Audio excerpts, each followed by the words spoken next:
নারী চরিত্র বেজায় জটিল, কিছুই বুঝতে পারবে না।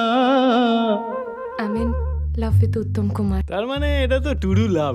ট্রু লাভ অনেকটা ভূত বা ভগবানের মতো স্বাভাবিক।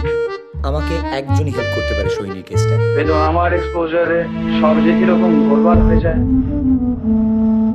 সপ্তপদী, নায়ক, সন্ন্যাসী রাজা, চৌরঙ্গী, দেওয়ানিয়া, চাওয়া বাবা, হারানো সুর, গুরু গুরু।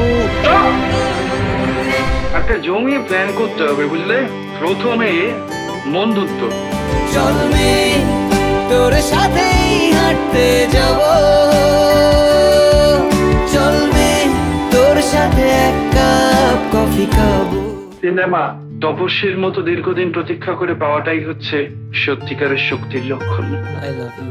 যা পাওয়া। I'm really sorry Krishnendu. হ্যাঁ তুমি বেরোসি, তোমাদের কিছু হবে না। তুই এভাবে লাইন খেলি?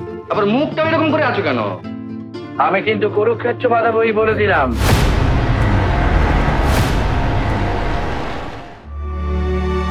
শেষে তুমি আমাকে সন্দেহ করতে আরম্ভ করলে। আমার মাথা খারাপ করো না, আমি যা জিজ্ঞেস করছি সেটার উত্তর দাও। প্রয়োজন মনে করি না।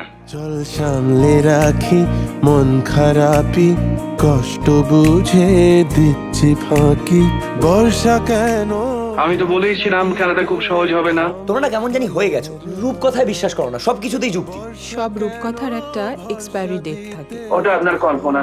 ভালোবাসা দিয়ে সবকিছুই জয় করা যায়। সইয়া বেমান মোরা, সইয়া বেমান। যাহা চাই তাহা ভুল করে চাই, যাহা পায় তাহা চাই না।